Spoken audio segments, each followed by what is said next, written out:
So, how did Sarah do on her big exams? My son Leo is a sure thing for a great college. What about your daughter? Hearing that familiar, grating voice, my eyes snapped open. I stared in disbelief at the person standing in front of me. Seeing my shocked reaction, my Uncle Ben looked annoyed. What's with that look? Your cousin Leo is just lazy, that's all. Deep down, he's a genius. Getting into a top university is a piece of cake for him. But you always look like you get good grades. But who knows if you're just cheating? You better not embarrass yourself when it really counts. I didn't even bother to answer him. Instead, I touched my face. When the explosion happened, I had been kneeling, so my face was the first to feel the terrible heat. Everyone knows my daughter gets good grades. You can stop your nonsense right now, my mom said, stepping in to defend me. I looked at the scene, then at the time on my computer. It finally hit me. I had been reborn. In my last life, after the college entrance exams, my uncle had done the exact same thing. He came to our house swaggering and bragging, saying my cousin Leo had already checked the answers online and was guaranteed to get into a top university. My grades had always put me at the top of my class, and I had prepared for months for the exams. Just an hour after the test ended, I had already estimated my total score. It should have been high enough for a place like Harvard, but trying to be modest, I didn't say that out loud. Instead, I said, I think I messed up a little. My performance was just average. I never expected my uncle to take me at my word and go around telling everyone I'd bombed the exams while his son had aced them. When the official scores were released, I, the one who had supposedly failed, was admitted to Harvard with a score of 699. Meanwhile, my brilliant cousin scored less than 300, barely enough to get into a local community college. I thought my uncle would be furious. Instead, he showed up with armfuls of gifts to congratulate me. I always knew Sarah had it in her. I knew I wasn't wrong about you. Your cousin is a good-for-nothing. You can't count on him for anything. Since you did so well, you should go tell your father at his grave in a few days. He'll be so happy in heaven. My dad had died of cancer 5 years before. Even if my uncle hadn't suggested it, I was already planning to share the good news with him. So, we quickly set a date to go back to our old hometown and visit his grave. When I arrived at my dad's tomb, I had just lit the incense and candles when I heard an explosion. My dad's headstone and I were blown into the air. I crashed hard onto the ground, spitting up mouthfuls of blood. My uncle, hearing the blast, finally rushed over. Seeing my mangled body, he didn't try to help me. Instead, he burst out laughing. That's what you get for being so smug. Go on and die. How could you possibly score better than my son? You must have cheated. He watched me bleed to death.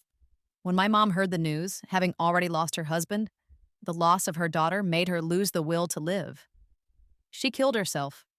The scholarship money that should have been mine was taken by my uncle's family. He even used my money to send Leo to study abroad. Thinking about all this, I wanted to rip the disgusting, fake mask off Ben's face. But just tearing off his mask wasn't enough. I wanted him to feel the same pain I did.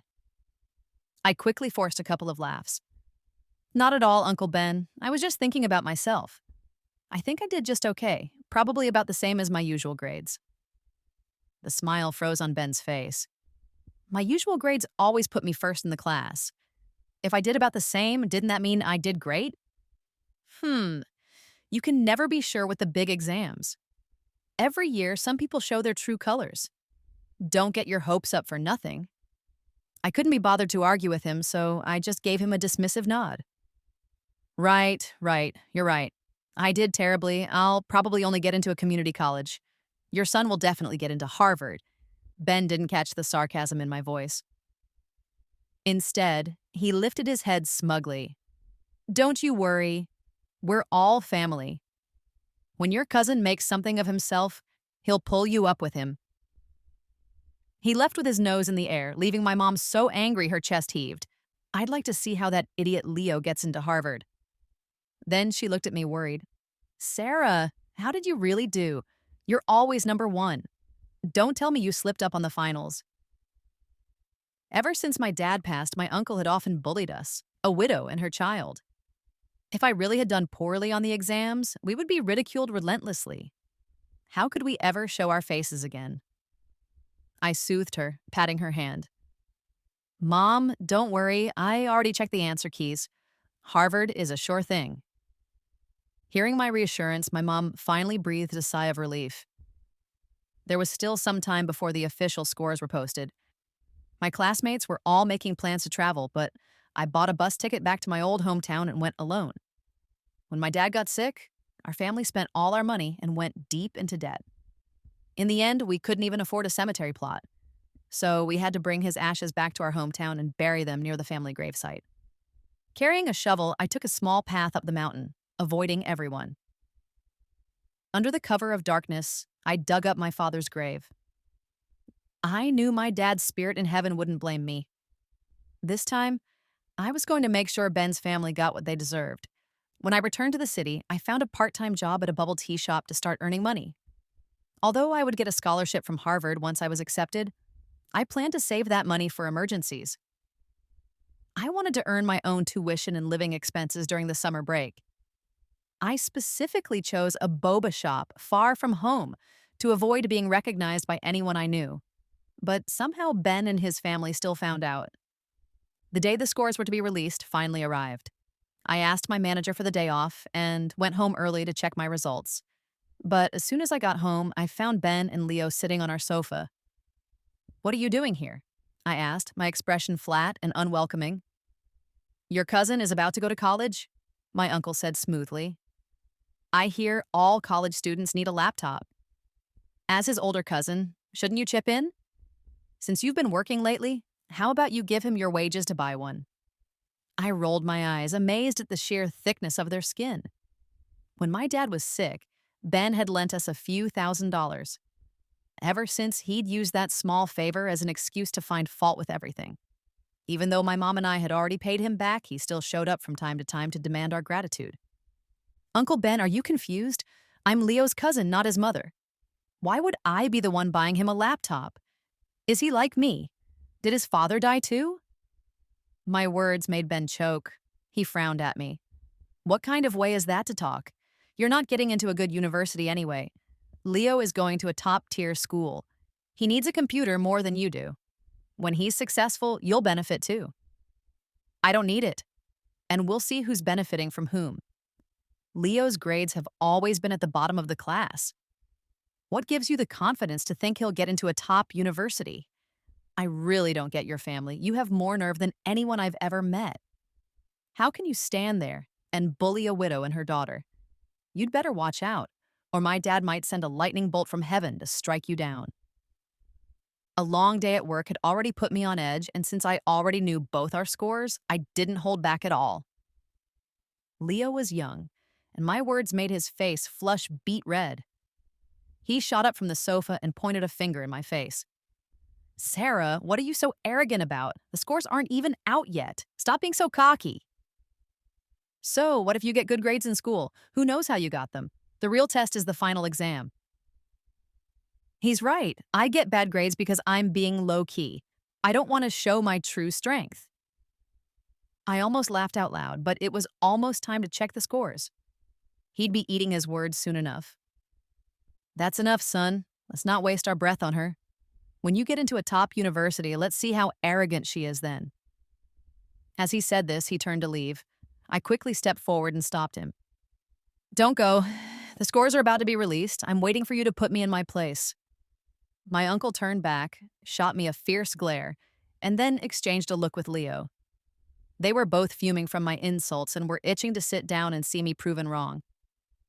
I sat on the sofa, playing on my phone. When the time came, I could just enter my exam ID and check. Since I already knew my score, I wasn't nervous at all.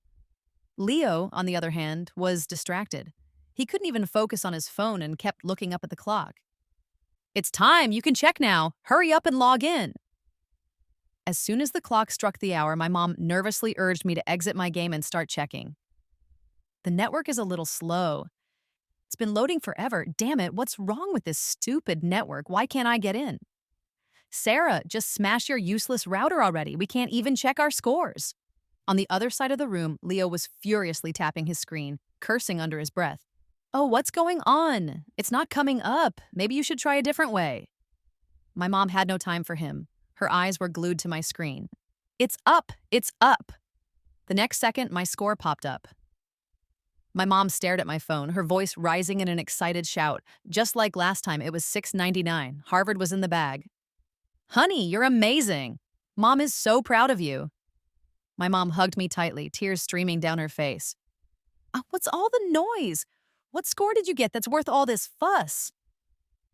Now my mom could finally stand tall. Sarah got a 699. Leo, what did you get? Don't tell me you couldn't even beat our Sarah. Uncle Ben and Leo were frozen in place, the smiles wiped from their faces. 699? Are you kidding me? You? I put my phone right in front of them so they could see it clearly. So what? Is a 600 something that hard to get? So what did you get? Let me see this amazing score of yours. As soon as I finished speaking, Leo's score popped up. I timed it perfectly and snatched his phone. Wow, Leo, you did great. You got almost a third of my score. Impossible, you're lying. How could I have only scored in the 200s? Leo roared, refusing to believe it. I handed his phone back. See for yourself. That's your score, isn't it? It's not mine. He snatched the phone back, his eyes looking like they were about to pop out of their sockets as he stared at the screen. Impossible. How could I only get a 200-something? This isn't my score. No, son, they must have made a mistake. It must be someone with the same name. This can't be your score. I let out a sneer and pointed to the exam ID at the bottom of the screen. You can have the same name, but you can't have the same exam ID. Leo checked the ID against his own several times. Finally, as if all the strength had been drained from his body, he collapsed onto the sofa. This is impossible, son. Maybe they graded your papers wrong. How could you score so low? The papers must have been graded incorrectly. My uncle held the phone, starting to blame everyone but his own son. Ha, I've got it. It was a setup. I threatened the establishment's bottom line and they wanted to destroy me. Leo stood up from the sofa, a look of tragic defiance on his face. He pounded his chest. 10 years of hard work. Consider it my gift to you. Capitalism, you win. Before he could finish, Ben slapped him across the face. You little bastard! Is this what you call a top university? I'm going to beat you to death today. I'll teach you to lie to us. It's not my fault. Someone must have sabotaged me from behind. My score was altered. Ben rolled his eyes dramatically. When he looked back at me, his expression turned sickeningly sweet. Sarah, you didn't disappoint your uncle. I knew you could do it. Your father's spirit in heaven will be so happy. How about this? In a few days, I'll drive you back to the old hometown and you can tell your dad the good news. I smiled without smiling. Sure, let's have Leo come along too. He can pay his respects at the family plot. He is the eldest grandson of our generation after all. The ancestors will surely bless him. Ben was surprised I agreed so easily. He grinned from ear to ear and even threw a punch at Leo's shoulder. See how sensible your cousin is? A few days later, I packed my things early in the morning and headed back to our hometown. The old house hadn't been lived in for a long time and was starting to fall into disrepair. After I arrived, I tidied up, boiled some water, and made a cup of tea for Ben.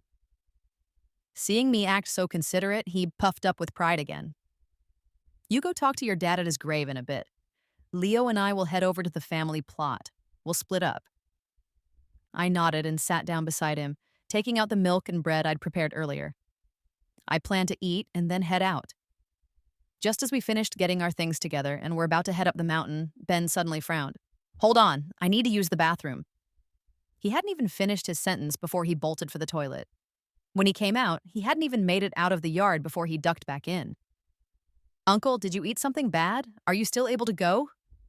He had been planning this for so long. If I couldn't get him today, all my efforts would be wasted. I can go, just give me a minute. Unfortunately for him, I had given him a special high-strength laxative. An elephant would have diarrhea for days after taking it, let alone him. Sure enough, he hadn't taken 2 steps before his stomach started churning again. This time, he couldn't hold it together. Sarah, why don't you go ahead? I'm going to need a little while longer. Uncle, I'll go with Leo. I know where the family plot is. I can take him. His stomach was cramping so badly it felt like a knife was twisting inside him. He'd agree to anything I said. From inside the bathroom, I heard him agree. The path up the mountain was winding and muddy. Leo always complained it was too hard to walk and never came more than once a year. If he hadn't been forced by his dad after his terrible exam scores, he wouldn't have been willing to come this time either. Leo, just keep going straight for about half a mile, then turn left. You'll see the family plot.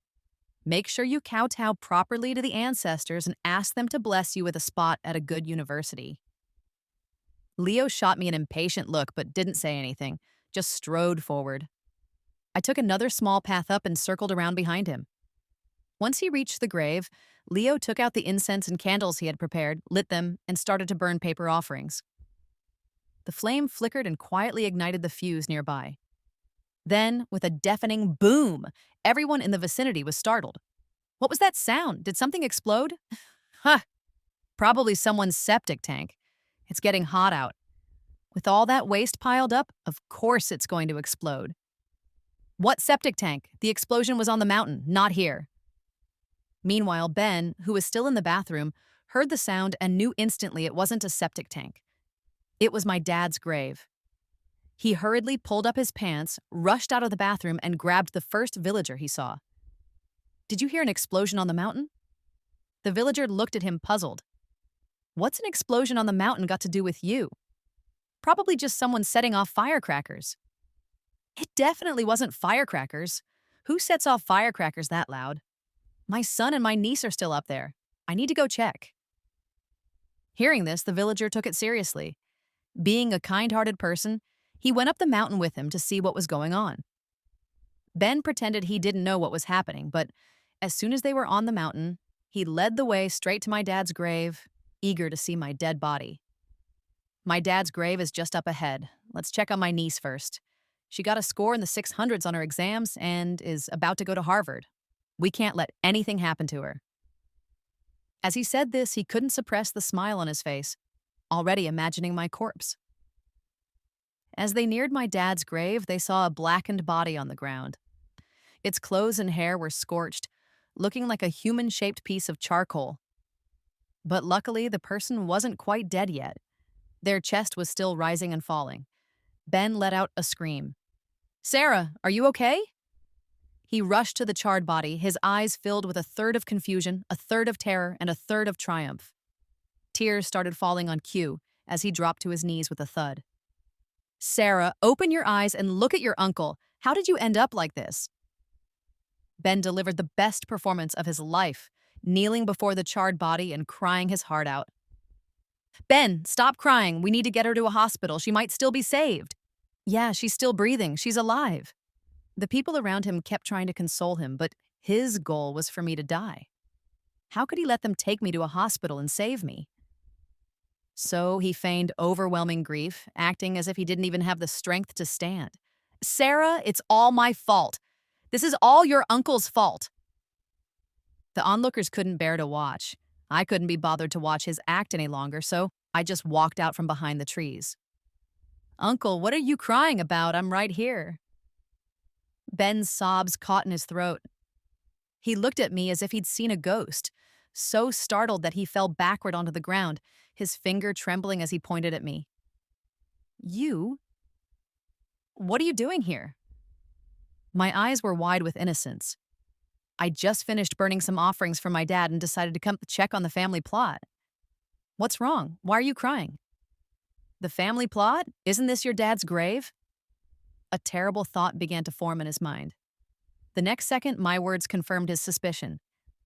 My dad's grave is over there. This is clearly the family plot. "Uncle, you must have remembered wrong." Now he finally understood.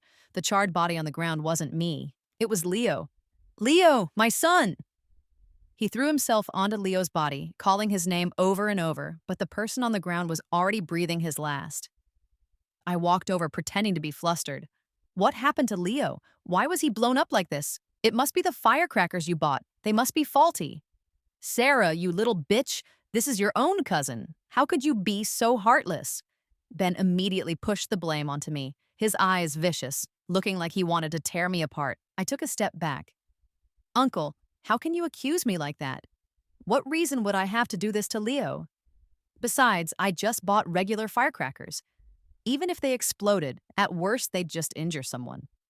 To be blown up like this, I would have had to have placed several tons of them here. The onlookers thought what I said made sense. The explosion was powerful enough to level the grave mound. It definitely wasn't caused by ordinary firecrackers. Yeah, how could firecrackers have that much power? It must have been something else. This is terrifying. Could it be a bomb? We should call the police and have them investigate.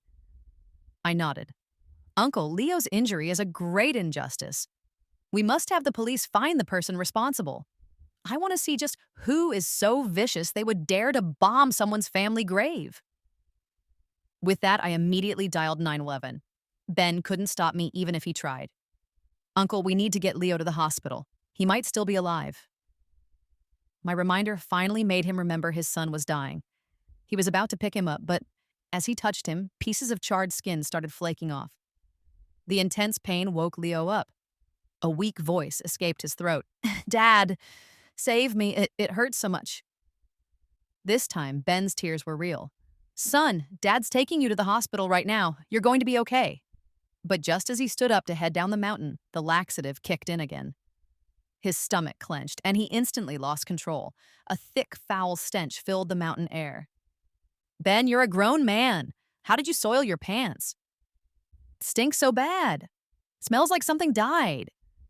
Ben's face turned beet red with shame, but he couldn't care about that now. The most important thing was to get Leo to the hospital.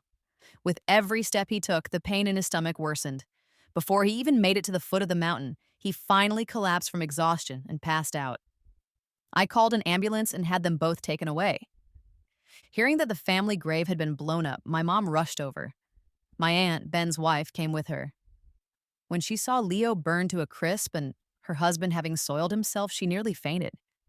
After listening to my description of events, my mom immediately sensed something was wrong and pulled me aside. I remember your dad's grave was halfway up the mountain.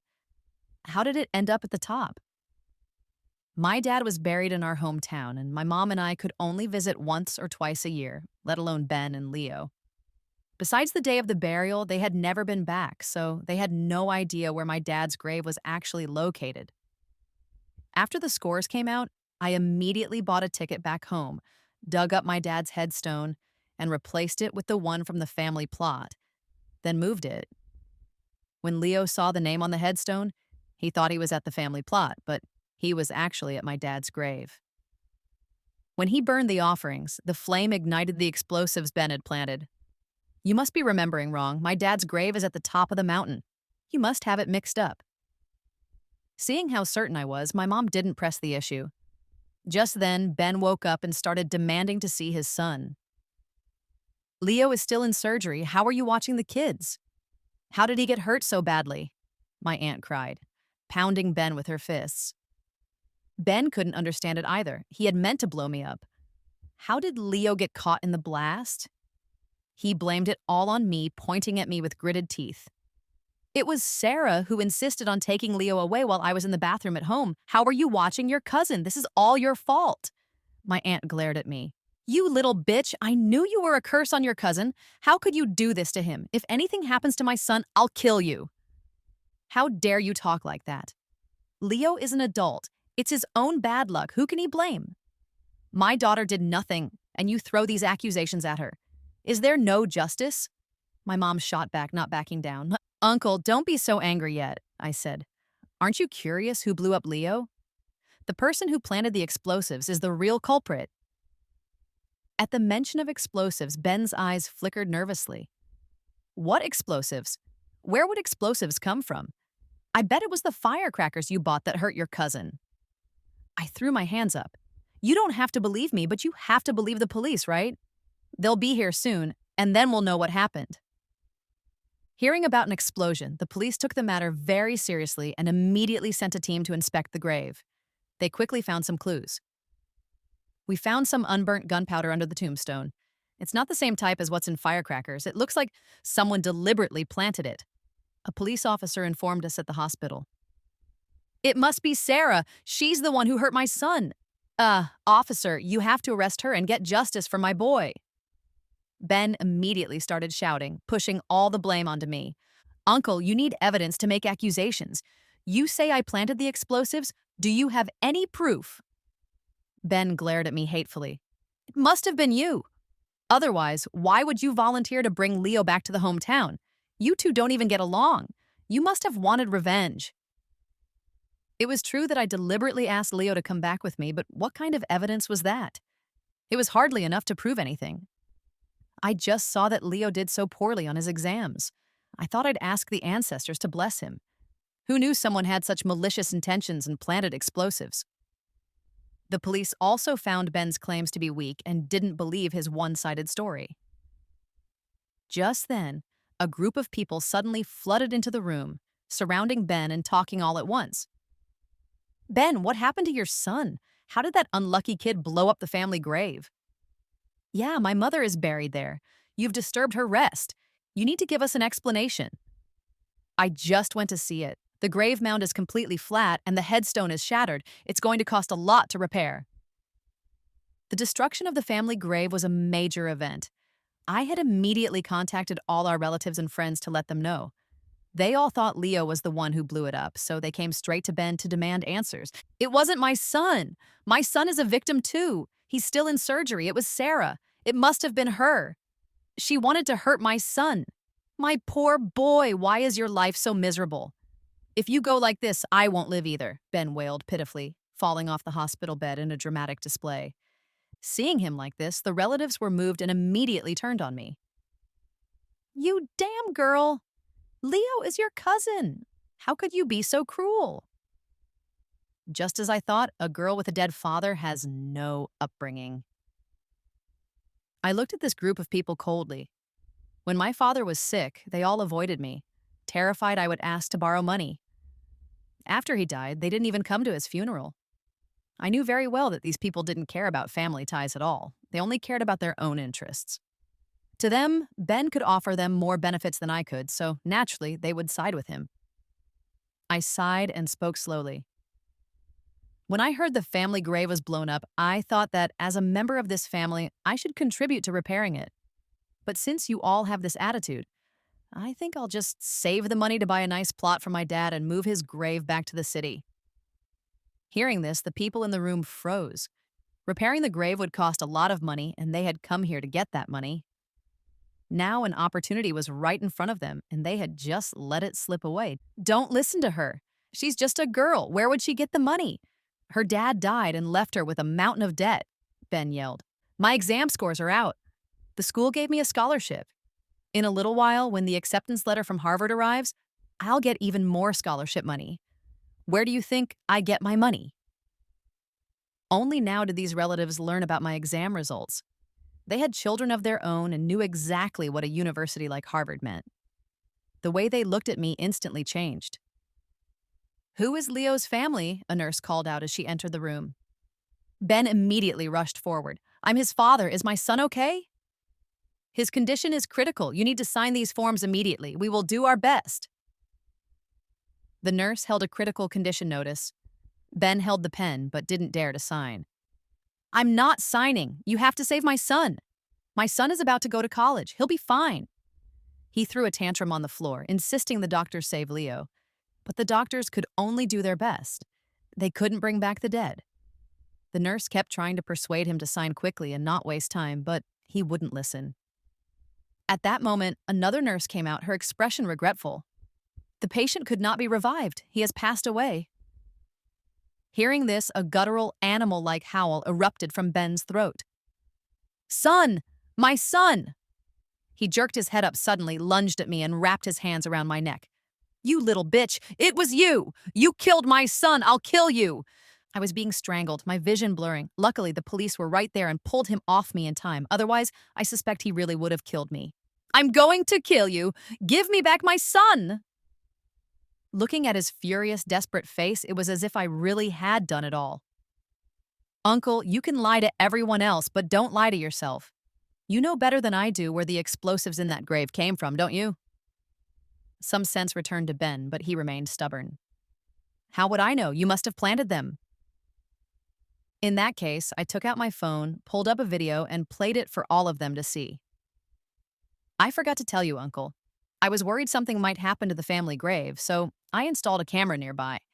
I didn't expect to get such an interesting surprise. Ben froze, and it took him a moment to process what was happening. You installed a camera at the cemetery? Well, I was worried about grave robbers, you know. Everyone knew there was something suspicious about me installing a camera, but they couldn't say anything. The police wouldn't care, and the courts wouldn't touch it. The video showed Ben in the dead of night carrying a bag to the grave. He dug away the top layer of soil and then laid out the explosives. He had spent a lot of time collecting them to get such a large bag. You wanted to blow me up, but you ended up blowing up your own son. Look at this mess. I guess it's my turn to gloat. With this conclusive evidence, the police could finally take Ben away. Also, he almost strangled me to death today. I want my injuries documented. He has to be held responsible. I pointed to the red marks on my neck and told the police. Even as he was being led away, Ben was still trying to argue. It wasn't me. The video is fake. It's fake. Whether it's fake or not, the police will determine that. He will face the full consequences of the law. You damn girl! How dare you frame your uncle? Have you no conscience? Go tell the police it was all a misunderstanding, my aunt pleaded, grabbing my arm, her tone far from a request. You know perfectly well whether it was a misunderstanding or not. Uncle Ben blew up the family plot. You'd better take responsibility for repairing it. I then took my mom and left the hospital. I used my scholarship money to buy a cemetery plot for my dad in the city and moved his ashes there. Under police interrogation, Ben finally confessed everything. He had intended to kill me, but to this day, he couldn't understand why Leo was the one who got blown up. Because he had killed his own son, he was sentenced to life in prison, destined to die behind bars. My aunt held a funeral for Leo, but by then everyone knew what had happened. No one was willing to attend. After the funeral, she paid for the repairs to the family plot and then left the city. No one knew where she went. One day, the police contacted me, saying Ben wanted to see me.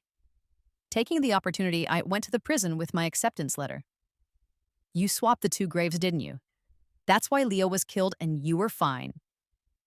I was surprised he had figured it out, but the place was covered in cameras. I couldn't admit it. What are you talking about, Uncle? I don't understand. But let me tell you some happy news. See this? It's my acceptance letter to Harvard. I'll be starting college soon. Ben's eyes were bloodshot, and he stared at me with a ferocious expression. Don't play dumb with me. Nothing would have happened. It should have been you. This was all meant for my Leo. Look at you. You're getting confused again. Leo only scored in the 200s on his exams. He couldn't have gotten into Harvard. Even if he were still alive, his life would have been a mess, just like you, a useless waste.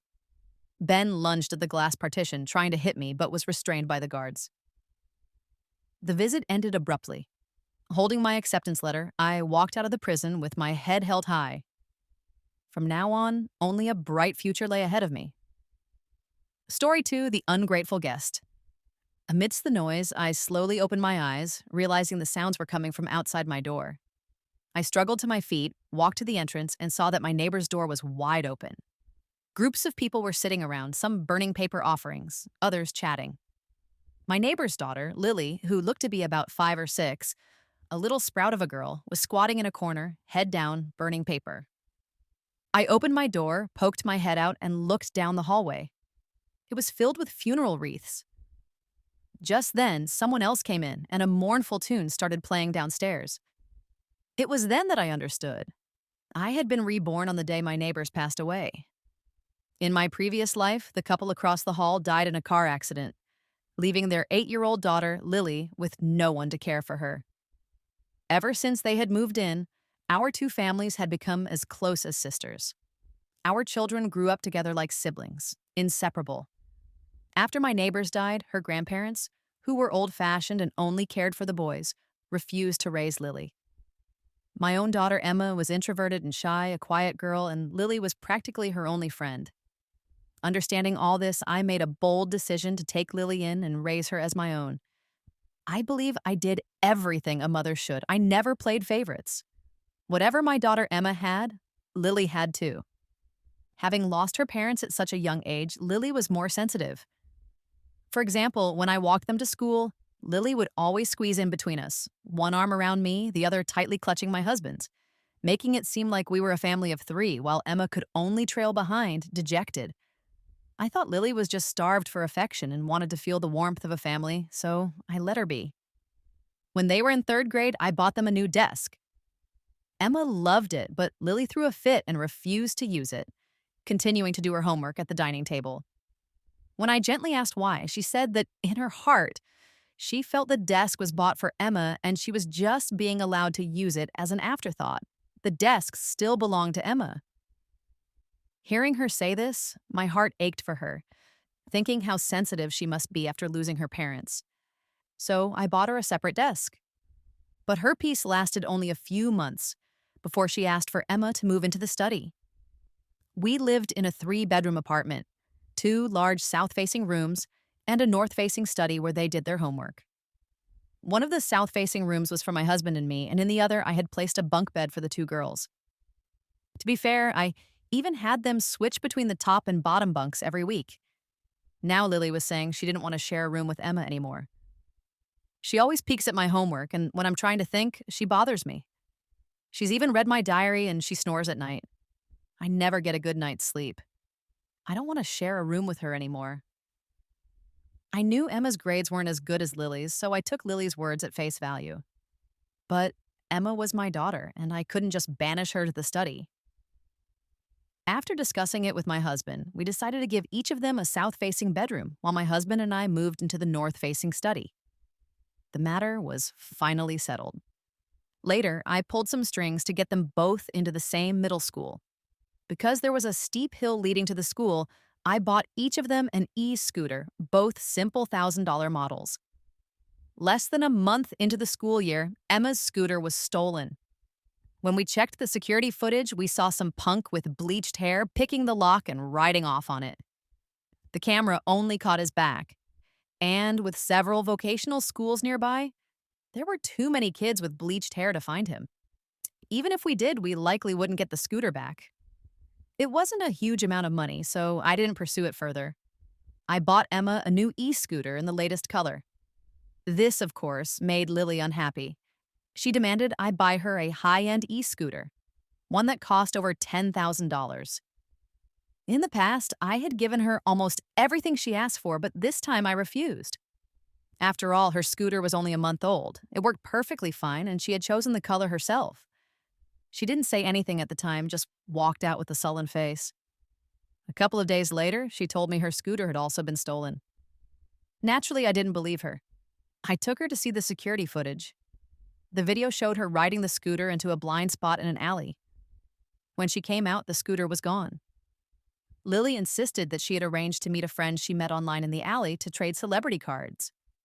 As soon as she got there, her scooter was snatched. As for the thief's appearance, she said she was too scared to remember anything. Her story sounded plausible enough, but to me, it was just a typical teenage ploy to get a new scooter. But she needed a scooter one way or another, so I planned to take her to buy a new one. Before we went, however, Emma pulled me aside and told me that Lily had actually sold her scooter for $200 to an upperclassman at school. I patted Emma's shoulder.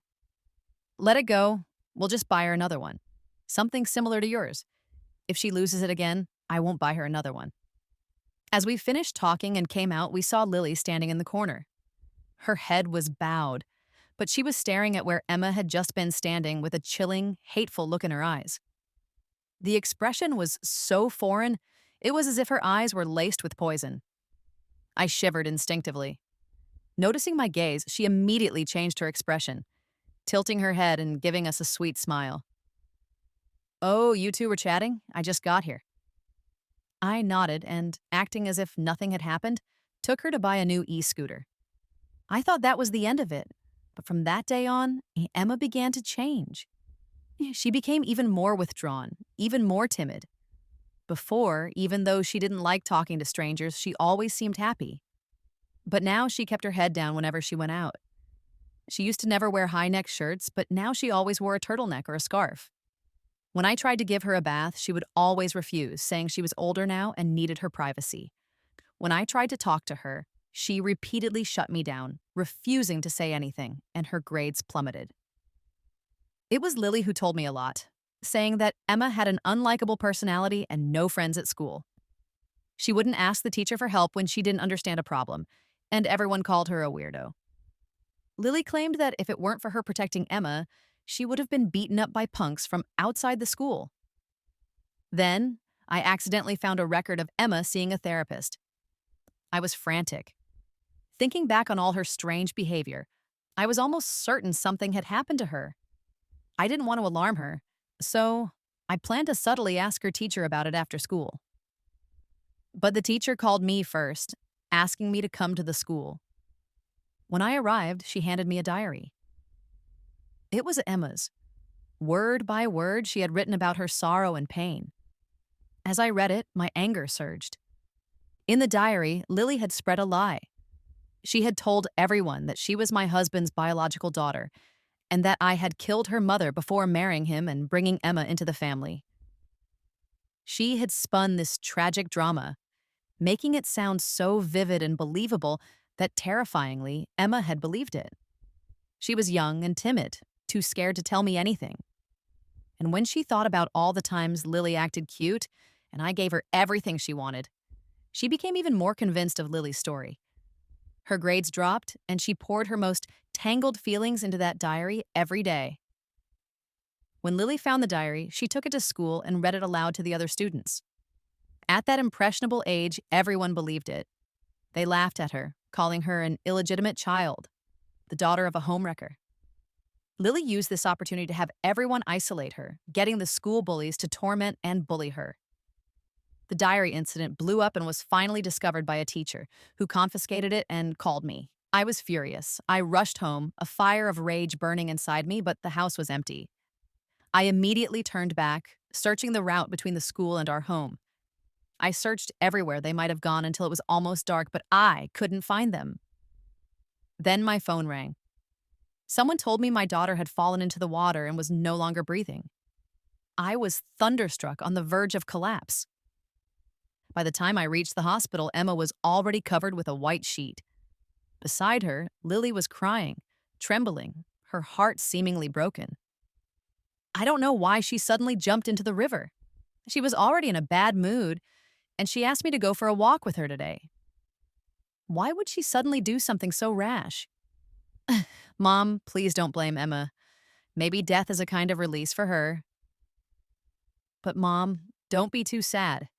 You still have me. I'll be your daughter for the rest of your life. The fire in my heart finally erupted. I slammed the diary into her face. Seeing the diary, she dropped the act.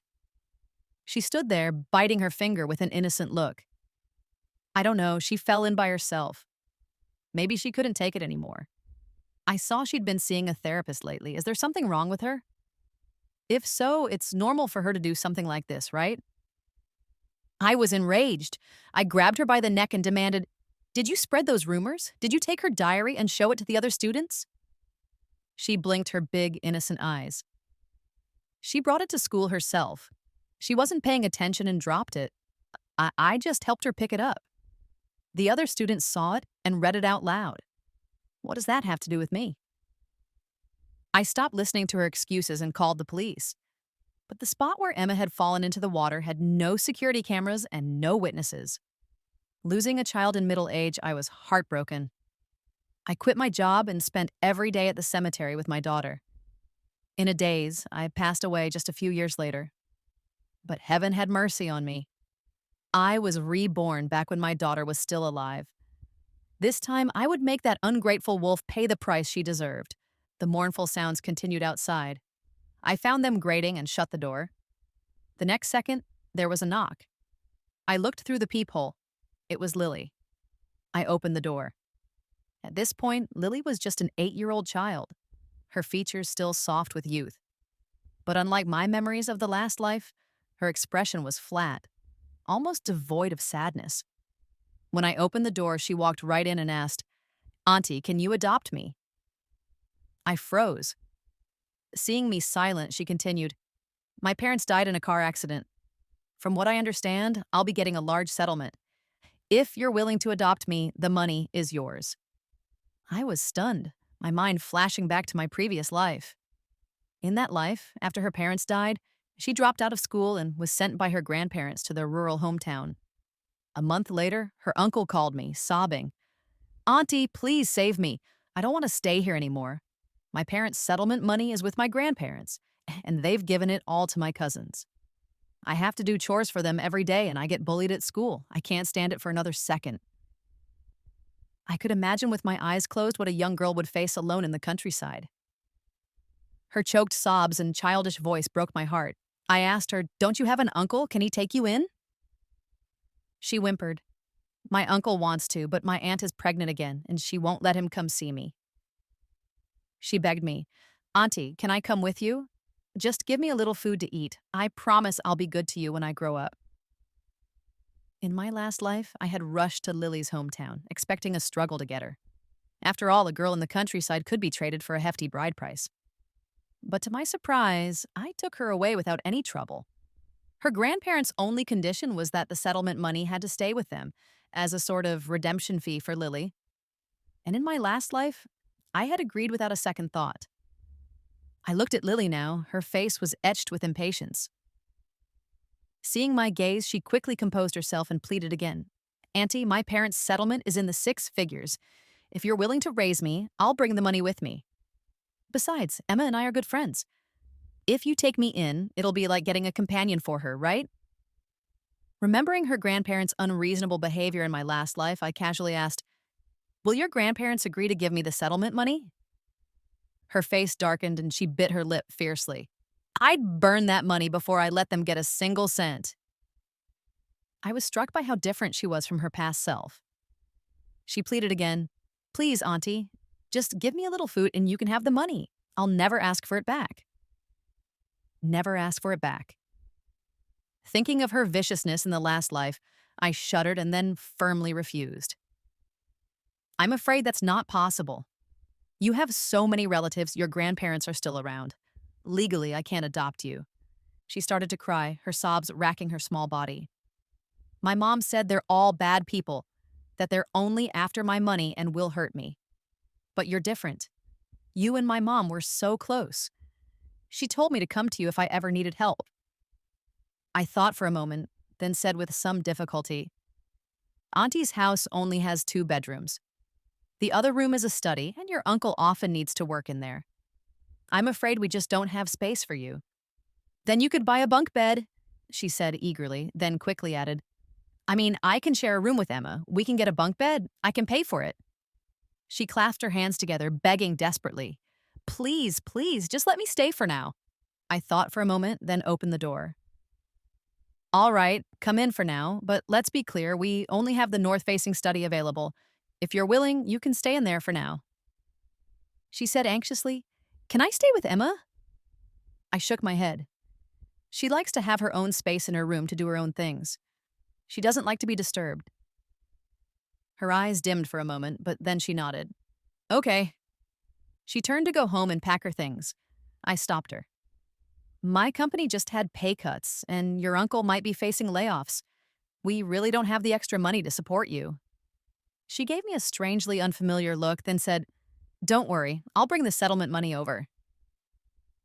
The commotion of her moving attracted her grandparents, who immediately surrounded her, trying to stop her. "We don't care where you go, but you leave your parents' settlement money here." Lily shook her head and pointed at me. "My money is with her now. You can ask her for it." Then she gave me a look. "Fine." She quickly denied it to the crowd. "She didn't give me any money. Her parents are gone and her family's house is rented. She just came to me to ask if she could move in with us." "Impossible!" Her grandmother pointed at me and screamed. "This kid is just a child. If she says she gave you the money, she gave you the money." With that, she collapsed onto the floor, wailing, "My poor son. You've only been dead for a short time and your home is already being taken over." She then took out her phone and started recording me. "Everyone, come and see. My son just died, and this neighbor is already after his settlement money. Is there any justice in this world? Who can you trust anymore? I gave Lily a strange look. She was staring back at me with a pleading expression. Lily's grandmother was howling, and soon her male relatives gathered around, pointing their fingers and yelling at me. I threw my hands up in surrender. I don't have any money. I just agreed to let her move in for now. She never gave me any money. The woman continued to wail. You're an adult. You could easily trick her out of her money with a few words. Besides, how could a child lie? And seeing that she wouldn't believe anything, I simply turned on my home security camera and played back the footage for them. The camera had captured everything Lily said when she came to me, including all the nasty things she said about her relatives. The faces of Lily's grandparents changed. Her grandmother, her face contorted with rage, raised her hand to slap Lily, but Lily, her neck stiff, screamed first. You're all terrible people. You've ransacked my home, and now I'm going to be homeless. What's wrong with me trying to find a new home? And this is my parents' settlement money for my education and living expenses. What right do you have to take it? Her grandmother grew even angrier and slapped her hard across the face, screaming at her to shut up. Lily, having been hit, didn't back down. She sat on the floor and started crying and screaming. The hallway instantly descended into chaos. In the end, Lily was dragged back by her family, her hair pulled tight. But her outburst had been witnessed by an upstairs neighbor who recorded the whole thing. Within a day, almost everyone in our community knew about their family drama. Under the fire of online criticism, her uncles, no matter how much they coveted the settlement money, didn't dare to make a move openly. Under the supervision of a community worker, the family promised not to touch Lily's support fund. Her grandparents handed over the bank card, and after arranging the funeral for Lily's parents, they all went back to the countryside. Before leaving, her uncles pulled her aside and took turns trying to persuade her. That neighbor of yours is an outsider after all. You'd be better off leaving your money with us than with her. We're family, bonded by blood. If you leave it with us, I'll only use a little for your cousins. How much could that be? The rest will still be yours. Besides, if we raise you well, it'll make us look good, right? How could we possibly mistreat you? Finally, her eldest uncle patted her on the shoulder. We're not going to force you now. Go back and think it over. Who's really your family? In a while, when you've calmed down, your uncle will come find you and take you out for a nice meal. Lily just kicked at a stone, bored, as if she hadn't heard a word. Seeing that she was immune to their persuasion, they could only glare at her before leaving. Once the crowd at the door dispersed, she started banging on my door again. She knocked until it was nearly dark, and then I finally opened it. Her face was full of anxiety. Before she could speak, I cut her off. Why did you lie that day and tell everyone the money was with me? You know what those people are like. If I didn't have security cameras, wouldn't I have been beaten to death by your family by now? I started to push her out. You should just go. If your family finds out you're staying with me, they'll definitely come looking for me. Her eyes instantly turned red, and she burst into tears. Auntie, I had no choice that day. I didn't mean to hurt you. I just want to live with you. I still refused. I have a daughter of my own. I don't want to get involved in your family's mess.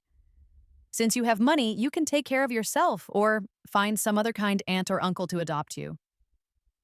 I tried to shut the door, but she desperately pushed against it, preventing me from closing it. But what could a 7 or 8-year-old child do against the strength of an adult? Just as the door was about to close, she suddenly screamed, Auntie, please take me in. I know you're a kind person. Can you really bear to see me, an orphan living all alone? Besides, I know things about the future. If you're willing to raise me, I can help you make a lot of money. I was stunned for a moment, and then it hit me. She had been reborn too. Yes, compared to the timid girl who first came to my house in the last life, it was no wonder this version of her was clinging to me like a leech. I finally understood where her maturity and calmness came from. Seeing that I had stopped trying to close the door, she squeezed inside and pressed a bank card into my hand. The community worker helped me get a new card. She split my parents' settlement into 6 different cards. This is one of them. It's more than enough for you to raise me. She pleaded loudly. Auntie, I told the community worker you were willing to raise me, and that's why she gave me this card. I'm begging you, please raise me. Her shouting at my door was attracting attention. I paused for a moment, then took her to check the balance on the card. It was a five-figure sum, certainly enough to support her for a long time. As she requested, I used her card to pay her school fees. And just like when she first came to my house in the last life, she obediently moved into the north-facing study. During this time, she was well behaved. Under my watch, she and Emma went everywhere together. After a month, she came to me. Auntie, I don't want to stay in the study anymore. It's damp and cold. My mom said girls shouldn't live in north-facing rooms. And I asked Emma, she's willing to share a room with me. She shook my arm, cooing, Auntie, please let me share a room with Emma. We can get a bigger bed. I can pay for it. I thought for a moment. All right, let me tidy things up. I'll let you know. She nodded vigorously, her eyes shining with excitement. Thank you, Auntie. A week later, I told her the room was ready. Her eyes lit up. She packed her things at lightning speed and headed straight for Emma's room with her suitcase. I stepped in front of her, blocking her way. Auntie might not have been clear. You're not moving into Emma's room. Emma likes her privacy, and I don't want to disturb her. I've thought about it seriously these past few days. After all, you're not my daughter, and it's not right for us to always live together like this. I can't legally adopt you either, so I've decided to rent the apartment downstairs for you. It's a one-bedroom with a small yard, and it's close. I can check on you, and it'll be easy for Emma to come visit. What? She was dumbfounded. Auntie, you weren't like this before. I remember you let me live with Emma once. Have you forgotten? She stared at me intently, as if searching my face for a clue. I pretended to think for a moment, then looked at her blankly. Are you talking about when you were 3?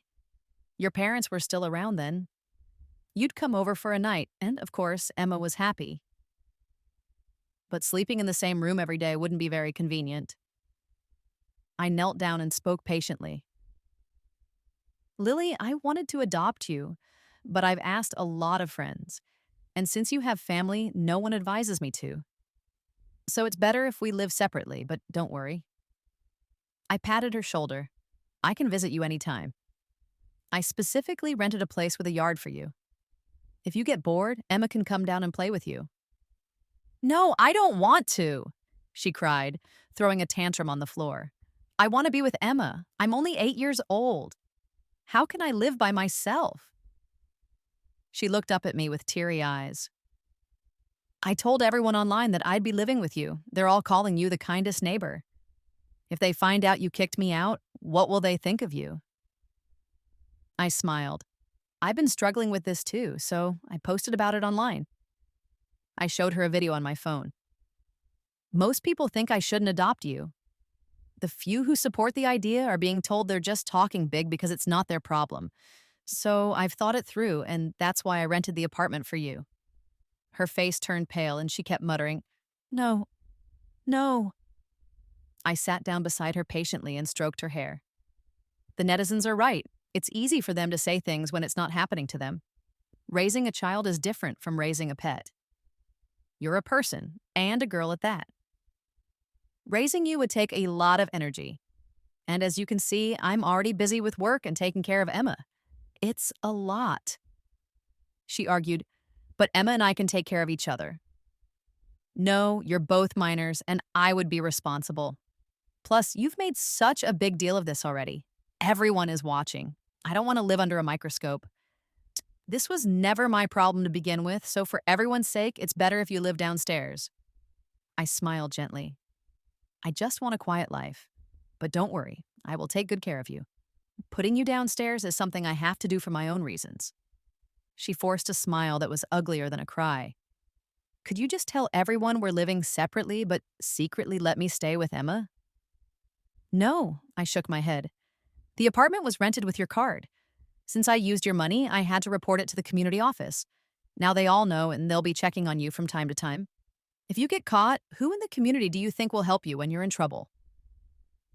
Under my urging, she pouted and reluctantly left. After she'd been living downstairs for 2 months and everything had settled down, I sent a message to her grandmother from an anonymous number. Your granddaughter is living separately from the neighbor now. How could you be so heartless? You, her own grandparents, don't even care. It's ridiculous to expect a stranger to. Her grandparents had been afraid to come around, thinking I would protect her. Now that they knew she was living alone, her eldest uncle showed up the very next morning. When Emma and I came back from outside, we heard crying and crashing sounds from the first floor. A man's voice boomed from inside.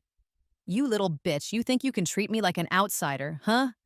Do you think she sees you as family? You treat her like family, but she sees you as a burden. Tell me, where's the money? You give me the money, and when your cousin finishes his education, he won't forget you. Lily was crying and shouting. I could faintly hear her say, Auntie isn't like that. If it weren't for you, why wouldn't she take me in? Bullshit! Two sharp slaps echoed, followed by her uncle's gritted teeth. You think you're some kind of treasure? She has her own daughter. What does she need you for? Let me tell you, even if she's nice to you, it's only for your money. Now, where is it? Lily was screaming hysterically, and I couldn't make out what she was saying. Beside me, Emma tugged on my sleeve. Mom, is something wrong with Lily? Should we go in and help her? I shook my head disapprovingly. Remember this. Don't be a do-gooder in this world. Everyone has their own path and their own consequences. We shouldn't rashly interfere in someone else's fate. If we get ourselves dragged down too, that would be foolish. She nodded, seeming to understand, but then asked, But aren't we good friends? Shouldn't good friends help each other? I stroked her head and smiled. This is a family matter. We shouldn't get involved. She said no more. Meanwhile, the sound of things breaking in the first-floor apartment, mixed with Lily's screams, was getting louder. Many neighbors heard it. Some who knew Lily knew it was her relatives. They all stood at their doors, watching the spectacle, but no one went in. After a long while, a few men came out of her apartment. Her eldest uncle was clutching a thin card, his mood surprisingly pleasant. He said, Your grandmother misses you. You should come home and visit sometime. As for this money, I'm just borrowing it for your cousin for now. When he's successful, it'll all be yours again. He gestured to the men behind him, and they left. As he left, Lily noticed me. Auntie, she said, her head hanging low, they took my money. I comforted her. It's okay. You still have some money with me. It's enough for me to feed you. I'm not worried about that, she said, shaking her head. The community worker split my money into several cards. My uncle will soon find out there's only $20,000 on that card. They'll be back. I quickly asked her, Have you thought about where to put the rest of the money? She nodded. I took out some cash and hid it under the bed. They probably won't find it. I'm just afraid they'll come back. I'm just a girl. If they hit me, I won't be able to fight back. She looked up at me. Auntie, can I move in with you? I instinctively pulled Emma closer and forced a smile. Your family is too aggressive. I'm scared too. I hope you can understand. She nodded, a thoughtful expression crossing her face. Money is the root of all evil. It's not about fearing the thief, but fearing that they're always thinking about it. I need to figure out what to do with this money. Not long after, her uncle did indeed come back, but Lily had anticipated this. She had installed a security camera at her door and given her phone number to a girl from the community office who lived nearby. As soon as her uncle's family showed up, she had the girl bring people to block them outside. She told him that her bank cards were with the community office and they couldn't get them even if they tried. Her uncle cursed at the door for a while, but eventually had to leave empty-handed. A year later, I sent another message to her family from an anonymous number. Her money isn't at the community office. She took it out in cash and hid it under her bed. The message was sent in the morning. They moved quickly, rushing from the countryside and arriving by noon. They came with a locksmith. Lily was at school. They didn't stay long in her apartment before leaving. Seeing their triumphant backs, I figured they had succeeded. It was 3 months before Lily realized the money was gone. She reported it to the police immediately, but too much time had passed. The locksmith had dismantled the security camera on her door. With no evidence, the police could do nothing. Lily knew who had done it, of course, but she didn't dare confront them. She had no choice but to swallow her loss. That evening, Lily came to me. Auntie, can you do me a favor? I asked her what was wrong. She said, I have too much cash on me. Can you help me buy an apartment in the West End? I have about 400,000 now. Half of that, 200,000, is enough to buy a 3-bedroom apartment. I asked her, the West End is mostly cemeteries. Why would you want to buy there? She said, do you remember what I told you? I have memories of the future. The West End is going to become a wealthy district. She was right. 10 years later, the area underwent a massive redevelopment. The subway lines covered the entire district, and high-end shopping malls and prestigious schools moved in. Overnight, the West End transformed from a rural area into a high-end residential zone. I asked her, what about the other half of the money? She answered truthfully, I'll split it into a few cards again. No more cash at home this time. If they take my cards, I can report them for burglary. After all, withdrawals leave a record. She then asked me, Auntie, can I keep the cards at your place? No, I refused without a second thought. She looked down. Then I'll just have to keep them at home. I have a toy piggy bank in the living room. It's not very noticeable. They probably won't suspect it. I'll hide the cards there. I nodded. Half a year later, I sent a message to her uncle from the same anonymous number. She hid her cards in the piggy bank in the living room. A few days later, her grandmother came. As soon as she entered, she grabbed Lily and started crying, telling her how hard the past few years had been, how much she missed her, and how her grandfather was sick and needed money. Lily was unmoved. She repeated the same line. She had no money, and all her cards were at the community office. Seeing that she was getting nowhere, her grandmother's face changed. She started rummaging through the apartment. At first, Lily was calm, but when she saw her grandmother ransacking the living room and then reaching for the piggy bank, she panicked. What are you doing? What am I doing? Looking for money. Lily rushed over. In the struggle, the piggy bank smashed on the floor and the cards were exposed. Lily tried to grab them, but she was just a child. Her grandmother was faster. She lunged forward and snatched the cards. Lily was frantic. What are you doing? That's my money. If you don't give it back, I'm calling the police. Go ahead, call them. Her grandmother clutched the cards and sneered. I've already checked. I'm your legal guardian. This is a family matter, and you opened the door for me yourself. I didn't break in. The police can't do anything. Your grandfather is sick in bed. What's wrong with me taking a little of your money to show some filial piety?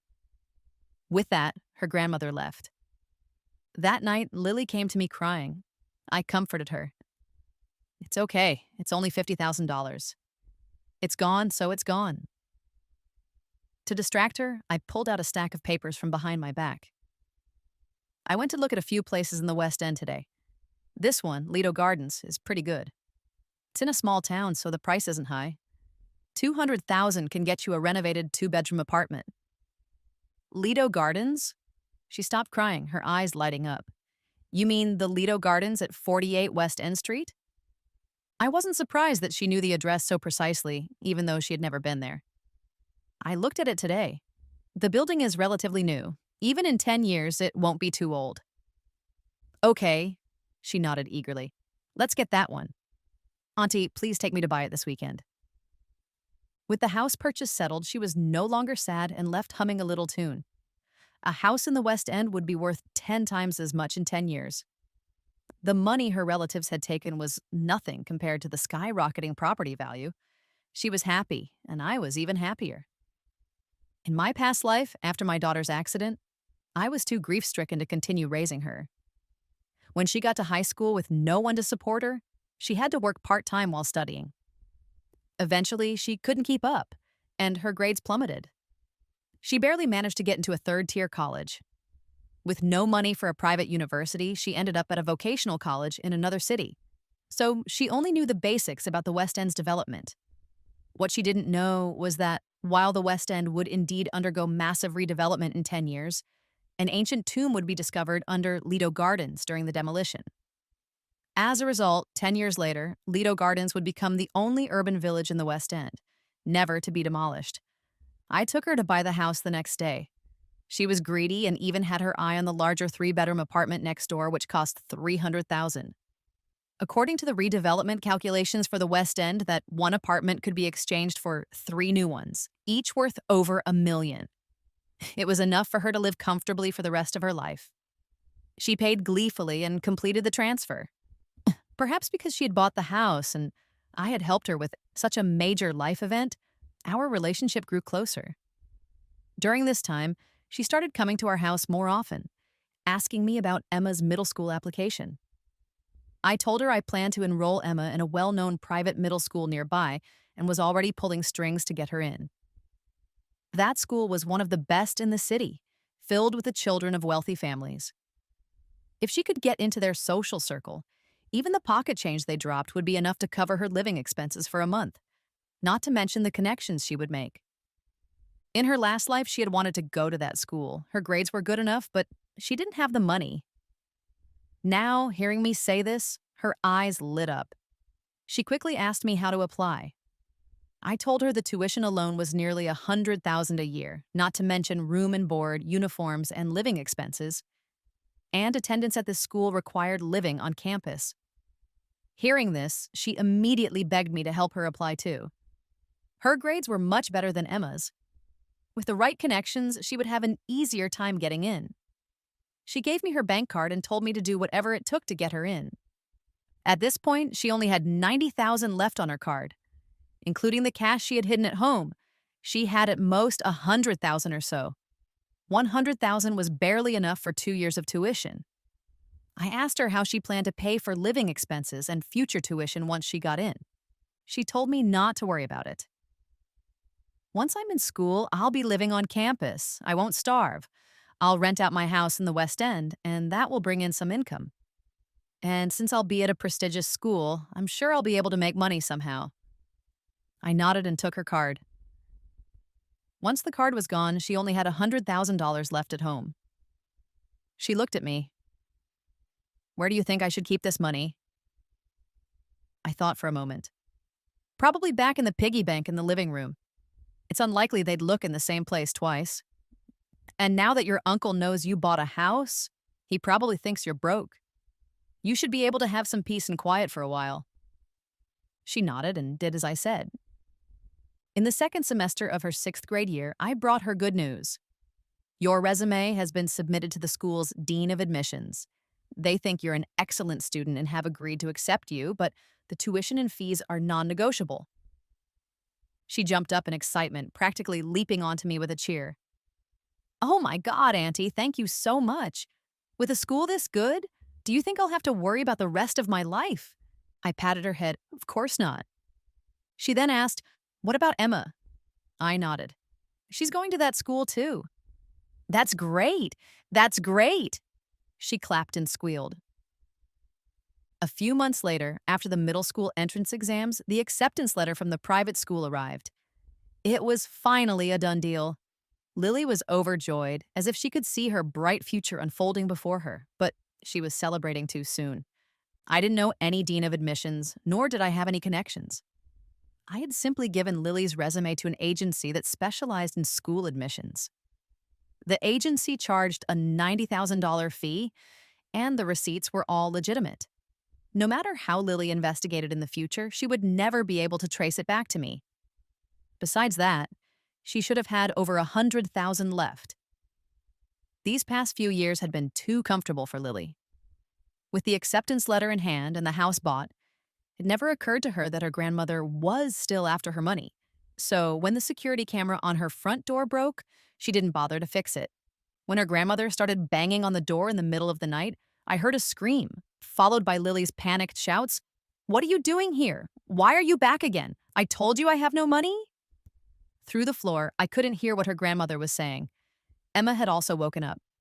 She craned her neck, wanting to look outside, but I pulled her back and shut the door. I told her, "From now on, you and Lily are no longer friends. If you see her, stay as far away as you can. Everything I'm doing now is to help you." She still wanted to go out, so I locked the door and closed the windows, completely shutting out the noise from outside. In the morning, Lily knocked on our door. Through the peephole, I could see a cut on her lip, a large bruise on her face, and her eyes swollen from crying. She knocked relentlessly until I had my husband take Emma to her room, and then I opened the door. I was still thinking of how to comfort her when the next second, she stared straight at me, her eyes icy and unnerving. She stared until I asked her what was wrong, and then she finally managed a grim smile. Auntie, why do you think my grandma knew to grab the piggy bank in the living room as soon as she came in today? Do you think someone told her where I kept my cards? My heart skipped a beat, but I feigned confusion. Maybe she just thought you'd put them there again. She laughed, a chilling sound. Auntie, I've suspected something for a while now. Every time I tell you where I've put my money, my uncle manages to find it without fail. I haven't told anyone but you. So, did you tell them? Seeing I was about to speak, she smiled again and cut me off. You're going to say it's all a coincidence, right? But you didn't know, did you? My grandma is old and doesn't have the habit of deleting text messages. When she came to see me today, I secretly took her phone and checked her messages. There were a few from an unknown number, all from the same source. I looked up the number. It was activated at a mobile store right near our home. She leaned against my doorframe, tilting her head. Auntie, why would you do this? If I'm not mistaken, you've been reborn too, haven't you? She put a finger to her lips in a shush gesture. I know you must be cursing me, calling me an ungrateful wolf. But I'm not convinced. In my last life, I tried so hard to be your daughter, but you always put Emma first. Why should I always be second to her? I'm prettier, I'm smarter. Just because I don't have a mother? Did I ask for my parents to die? She smiled. So she deserved to die. She was always the extra one. Weak and timid. I had everyone isolate her, and she couldn't take it. What's the point of someone like that being alive? Since she was being so direct, I asked her, You suspected me from the beginning. Then why did you still tell me everything? She laughed. No, Auntie. At first, I really did want to be your daughter. When you refused to let me live with Emma, I thought it was because I had posted the video of my grandma online, and you were afraid of the public backlash. I even felt guilty. It was only when my uncle came the second time that I started to suspect you. The little money my grandma and uncle took was nothing to me. It was worth it to spend a little to test if you were reborn. Besides, even though I never trusted you, you were the only person I could use for buying the house, for getting into middle school. I needed you for those things. But now that's all done. From now on, I don't need you. On the other hand, look at Emma. When she goes to boarding school, how will you be able to help her? She may have your love and a complete family, but she's terrible at handling relationships. I can just say a few words and she'll be isolated all over again. Thinking of the last life seemed to make her smug. I burst her bubble. Sorry, but Emma didn't get into that school. I found a public middle school for her, and our whole family is moving there. She froze, looking petrified, completely stunned. I looked at her and couldn't help but sneer. Admissions are already closed. I'm afraid that private school is your only option now. She didn't speak, just stared at me, her body trembling slightly. After a long pause, she suddenly laughed. Fine, so we're not together. I've just lost a follower, but in this life, I have a house and money. Right, I said, playing along. Your house is indeed the only asset you gained from your future memories. As for money, you lied about the settlement amount from the beginning, didn't you? If my calculations are correct, you should have about $300,000 left, enough to get you through middle school. What? Her eyes widened. How do you know I have that much money? I shrugged. I rented the apartment for you. Did it never occur to you that I would install cameras? And while we've been talking, the money in your house has already been taken. You know I keep them updated. What? She was completely dumbfounded, then scrambled out the door in a panic. While she was distracted, I quickly packed up the rest of our things, tucked the house key under the doormat, and left with Emma. I had already listed the apartment with an agent who sold it at a low price. I used that money to buy an apartment in the West End, the one that would actually be part of the future redevelopment, torn down and rebuilt into a luxury high-rise. I then took out a loan on top of my savings to buy a 2-bedroom apartment in a good school district. It wasn't big, but it was enough for our family of 3, and the schools were excellent. I heard about Lily a few days later. Her gambler cousin from the countryside had lost a huge amount of money and was desperate to pay off his debts. When I told them that Lily had lied about the settlement amount and still had over $300,000, They came immediately. By the time Lily got home, they had just found the bank cards. Lily fought with them, threatening to report them for burglary if they took the money. In the struggle, her cousin knocked her unconscious. Fearing future trouble, he set the house on fire. Luckily, Lily lived on the first floor. The fire grew so large that a neighbor spotted it and called 911. When they realized Lily was inside, they worked together to pull her out. Her bank cards ended up in the hands of her uncles, who divided the money among themselves. Since the amount on each card was not very high, they withdrew all the money within a few days. While in the hospital, Lily once again used social media to her advantage, posting her story online. Under public pressure, her eldest uncle finally showed up. He released a video clarifying that Lily's story was false. He claimed they were worried she was too young and would be scammed, so they had taken her money and bought her a financial insurance plan. When she turned 18, she would receive a fixed monthly payment, enough to cover her college living expenses. He showed the policy on camera, and it was indeed in Lily's name. As for the fire, it was set by her cousins. But the plan was flawless. The weather was dry and old buildings were prone to fires, so the case was closed without any resolution. Under pressure from netizens, Lily's uncle paid for her medical bills and the first year of her tuition. He sounded so sincere. The tuition was paid and the insurance policy was real, so people believed him and the matter died down. But as soon as the attention faded, her uncle canceled the insurance policy. Canceling the policy was a breach of contract, which required a penalty fee. After taking the remaining money, her uncle and his family vanished without a trace. Lily was now left without enough money to even finish middle school. She borrowed from every platform she could find and cried on the internet for help. With the help of netizens, she managed to scrape together enough tuition to finish her second year of middle school. After entering school, she initially tried to pretend she was a rich girl to get into the popular crowd, but she was quickly exposed. The other students would hold up videos of her crying and begging for money online and mock her every day. Not willing to give up, she started hanging out with older students, bullying younger girls, but they were just using her as a pawn. When trouble arose, they all pushed her to the front. Before the first semester was even over, she had a disciplinary mark on her record. From then on, she was completely ostracized by all her classmates. She rented out her house in the West End. The rent for 3 years was just enough to cover her third year of tuition, but her living expenses were still unaccounted for. At her most desperate moment, a boy from outside the school approached her. He offered to be her boyfriend and said he would cover her living expenses for the rest of middle school and all 3 years of high school. After some hesitation, Lily agreed. In her second year of middle school, they rented an apartment near the school and lived together. The boy, true to his promise, gave her money every month. She finally managed to graduate from middle school.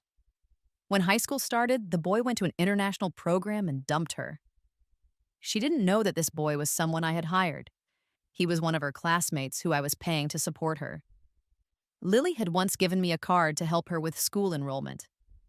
The agency I used gave me a kickback. I used that money, in the boy's name, to give her living expenses, buy her fake luxury goods, make her fall in love, and lose all her ambition. She thought this boy was her savior, but he was actually dragging her into an abyss. After a year of being supported and surrounded by luxury, after high school started, she began to look for her next target. Then came pregnancy, abortion, another pregnancy, another abortion. She stumbled through high school, but with all the dating and abortions, her mind was no longer on her studies. Her grades plummeted, and she couldn't even get into a public vocational college. Considering the tuition for a private one, she thought about selling her house. But the area was originally rural and surrounded by cemeteries, so no one wanted to buy it. She had no choice but to start looking for another target. Suddenly, news broke that the West End was going to be redeveloped, with subway lines covering the entire district. She was finally excited. But less than 2 weeks later, news came that hit her like a bolt from the blue. The city had originally planned to demolish Lido Gardens first, but experts discovered an ancient tomb during their surveys. This meant that almost every complex in the West End could be redeveloped except for hers. Her only hope had been to use her three-bedroom apartment to turn her life around. The dream of wealth she had clung to for years instantly turned to dust. She started desperately trying to sell the apartment, listing it online for half its original price. But years had passed. The building had gotten old, and everyone knew it would never be redeveloped. No matter how low she set the price, no one was interested. She wanted to find me, but I had moved long ago. I used my memories from the last life to buy properties that were all part of the redevelopment. With the compensation money, I bought a luxury apartment. Emma got into her dream university. I bought a residence near the school so I could be there for her. She was no longer the introverted girl from the last life. We traveled together, and she became much more cheerful and sunny. The last time I saw Lily was when I was returning from a trip with Emma. We ran into her at a fast food restaurant near the airport. She was sitting there, picking up and eating leftovers from other customers' trays, gobbling them down like she hadn't eaten in a long time. The moment she saw me, we both froze. The next second, as if nothing had happened, she started cramming the food into her mouth again. Emma told me she had heard from a former classmate that Lily had stopped studying after high school. She went through a string of boyfriends and got a job as a hotel maid. She would approach anyone who booked a luxury suite or looked rich. She was pretty, and her efforts paid off. She managed to snag a rich heir. But this rich heir was mysterious. He never let her visit his company, never introduced her to his parents or friends, and never mentioned marriage. She got anxious, secretly poked a hole in a condom, got pregnant, and went to his home to demand marriage. But after secretly following the rich heir home, she discovered that all his designer clothes were fake. He was just a con man running a pig butchering scam. He was only interested in Lily because she was attractive and owned a house in an urban village where he could live. If his scams ever failed, at least he'd have a place to stay. Learning all this, Lily collapsed on the spot. She wanted to break up, but the doctor told her that if she had another abortion, she wouldn't be able to have children in the future. She didn't want to lose her fertility, so she decided to have the baby. But during a prenatal checkup, she found out she had contracted HIV from the rich heir. After being exposed, the fake rich heir stopped caring about her altogether and even cut off her living expenses. The only jobs she could find were in bars or as a waitress. The money she earned each month wasn't enough, so she had to save it for her medication. For food, she relied on scavenging leftovers from fast food restaurants, never knowing where her next meal would come from. At that moment, she had finally eaten her fill. She rushed over and grabbed me, about to beg for something. A quick-acting employee rushed over and shooed her away like a beggar. She was restrained, struggling wildly as she was dragged out of the restaurant, muttering something under her breath. Her pleas turned to curses, her face twisted and dark. I took Emma's hand and walked out the other door of the restaurant. The sound of her curses vanished the moment the door closed behind me. And with that, the last of my burdens from my previous life was finally gone.